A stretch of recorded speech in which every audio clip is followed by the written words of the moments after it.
ကိုးစစ်ဆိုတာဘယ်အသင်းလာလာကိုသွင်းနိုင်တယ်တချို့လူတွေလို့ဇရာအောင်ဆုံးကအသင်းလေးကိုနှစ်ကိုးသွင်းနိုင်ပြီးခုံစာနေရမှာကိုကျွန်တော်တို့ရိုနယ်ဒိုဖန်တွေကတအားကိုရှက်ပါလေရှုပနစုဆိုရင်လည်းခရစ္စတီယာနိုရိုနယ်ဒိုကပရီးမီယာလိလာလီဂါအီတလီစီးရီးဆော်ဒီဘရိုလီအထိပါမင်းမှုအုပ်စိုးနေတဲ့ကိုသွန်းပြင်အီဂရက်တပါးပါဒါကြောင့်အပျော်တဲ့လိကိုသွန်းပြင်စုတောင်ဒီနှစ်မှာရယူနိုင်မှာကိုအပျော်ကြီးပျော်နေရှာတာကမဆမ်းပါဘူးပျော်ခြင်းလဲပျော်ခြင်းစရာပါပဲသူကစားနေကြငယ်ဘွားကလပ်အသင်းကလွဲပြီးမိခင်နိုင်ငံအသင်းအပါဝင်သူကစားမှုတဲ့ဘဲကလပ်မှရွှေပနစုကိုရယူထားနိုင်ခဲ့ခြင်းမျိုးမရှိပါဘူးသူတို့ကပြောနေပေမဲ့ကိုသွန်းပြင်ရွှေပနစုဆိုတာကရိုနယ်ဒိုဖန်တွေအတွက်မထူးဆန်းတော့ပါဘူးမလိုချင်မှအစုံရနေတာပါအရှိဘက်ကနေထွက်တယ်အနောက်ဘက်အရက်ကနေဝင်တယ်ရိုနယ်ဒိုကိုသွန်းပြင်စုရတယ်ဒါကအစမ်းတစ်ချိန်ကြီးမဟုတ်တော့ဘူးရိုနယ်ဒိုအတွက်ကရွှေပနစုတွေထမင်းစားချေတော့လို့ကိုရနေတာပါ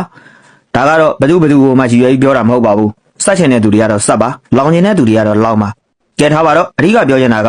ညကရိုနယ်ဒိုဂုတ်တယောက်လိုခြေစွမ်းပြပြီးနှစ်ကိုးသွင်းယူခဲ့တဲ့အကြောင်းကိုပြောချင်တာပါ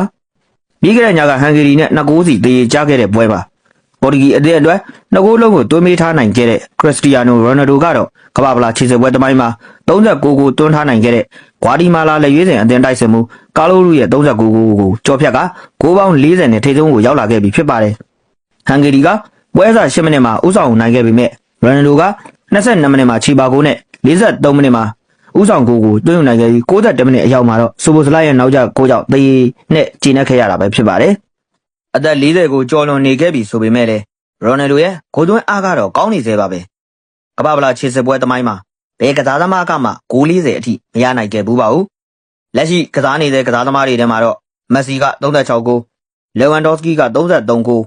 ရိုနယ်ဒိုနဲ့အနီးကပ်ဆုံးမှာရှိနေတဲ့ကစားသမားတွေဖြစ်ကြပါတယ်ရိုနယ်ဒိုအတွက်ခြေစစ်ပွဲမှာသွင်းဂိုးမှတ်တမ်းကောင်းတွေရထားပေမဲ့သူဟာကမ္ဘာ့ဖလားပြိုင်ပွဲရဲ့ရှုံးထွက်အဆင့်တွေမှာတော့ဂိုးလုံးဝမသွင်းဘူးသေးပါဘူး2026မှာဒီမှတ်တမ်းစိုးကိုခြေပြတ်နိုင်မလားဆိုတာစောင့်ကြည့်ရမှာပဲဖြစ်ပါတယ်